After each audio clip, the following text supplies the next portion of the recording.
그러나 이러한 사정이 있더라도 다음 같은 점을 고려하면 피고인에게 엄한 처벌을 하는 것이 타당하다고 보입니다. 윤석열이 2024년 12월 3일 비상계엄을 선포하고 이에 근거하여 헌법에 따라 보장되는 의회, 정당 제도 등을 부인하는 내용의 위헌 위법한 포고령을 발령하며 군병력과 경찰 공무원을 동원하여 국회 중앙선관위 등을 점거, 출입 통제하거나 압수수색한 행위는 앞서 본 바와 같이 형법 87조에서 정하는 내란 행위에 해당합니다.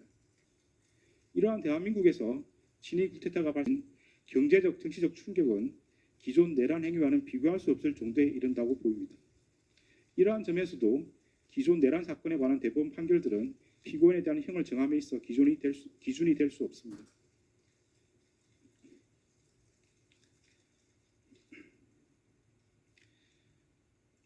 (12.3) 내란 과정에서 사망자가 발생하지 않았고 내란 행위 자체는 몇 시간 만에 종료되긴 하였습니다. 그러나 이는 무엇보다도 무장한 계엄군의 맨몸으로 맞서 국회를 지킨 국민의 용기에 의한 것입니다.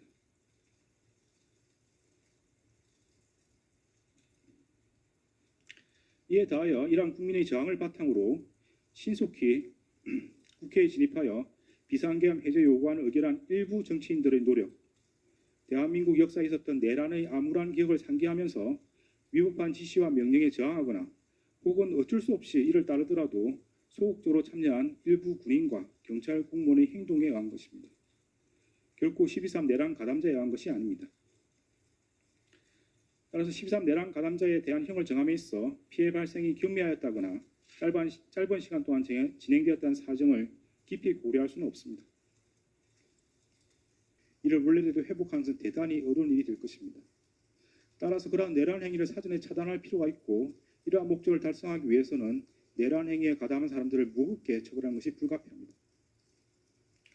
피고인은 간접적으로나마 민주적 정당성과 그에 대한 책임을 부여받은 국무총리로서 헌법과 법률을 준수하고 헌법을 수호하고 실현하기 위한 모든 노력을 기울여야 할 헌법적 의무를 부담합니다. 그럼에도 피고인은 12.3 내란이 성공할지도 모른다는 생각에 이러한 의무와 책임을 끝내 외면하고 오히려 그 일원으로서 가담하기로 선택하였습니다. 이러한 피고인의 행위로 인해 대한민국은 자칫하면 국민의 기본권과 자유민주적 기본 질서가 유린당하였던 어두운 과거로 회귀하여 독재 정치라는 수렁에서 장기간 헤매나오지 못하게 될 수 있었고 국민은 쉴 수 없는 상실감과 상처를 입게 되었습니다.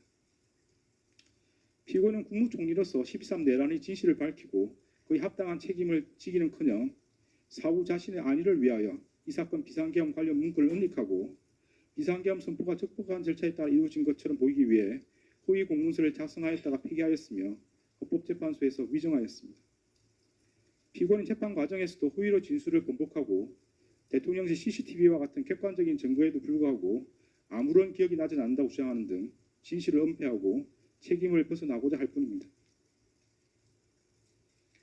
피고인이 진실을 은폐하고 책임에서 벗어나고자 한 행위들로 인해 우리 사회의 정치적 분열과 갈등이 더욱 심화되었고 앞으로도 이러한 상처와 갈등이 쉽사리 봉합될 수 있을 것으로 보이지는 않습니다.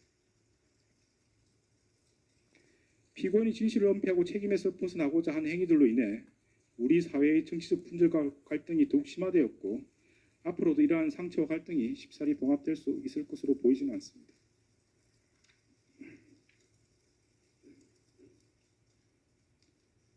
피고인은 제2회 공판기일에서 12.3 내란에 관하여 여러 가지 법적인 검토가 필요하여 공개적으로 제지하지 못했다는 취지로만 진술하였다가 이 법원의 요구에 따라 내란 중요임무 종사 공소사실이 택일조로 추가되고 대통령실 CCTV 영상 재생 및 증인신문 등 증거조사를 거쳐 자신의 범죄 사실이 탄로나 형사처벌의 기로에 서자 마지못해 최후 진술에 이르렀어야 국민이 겪은 고통과 혼란에 대해 가슴 깊이 죄송스럽게 생각한다는 취지로 진술하였지만 그 사과의 진정성을 인정하기 어렵습니다. 달리 피고인이 진지하게 반성하고 있다거나 자신의 범죄 행위로 인하여 국가와 국민이 입은 피해를 회복시키기 위한 어떠한 노력을 하였다고 볼 아무런 자료가 없습니다. 이러한 점과 그 밖의 양해 조건이 되는 여러 사정을 종합적으로 고려하여 주문과 같이 형을 정합니다.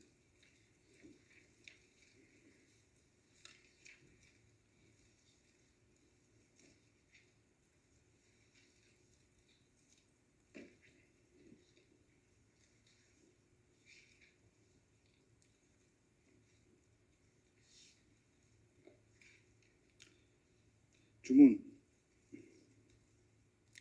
피고인을 징역 23년에 처한다. 이 사건 공소 사실 중 호의 작성 공문서 행사의 점은 무죄. 판결에 불만이 있으면 일주일 이내에 항소장을 제출해서 다툴 수 있습니다. 항소하는 경우는 서울고등법원에서 재판이 진행됩니다.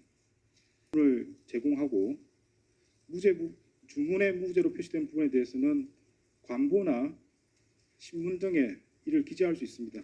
그런 절차를 원합니까? 피고인한테 묻습니다. 무죄 부분을 신문이나 관보 등에 게시하기를 원합니까?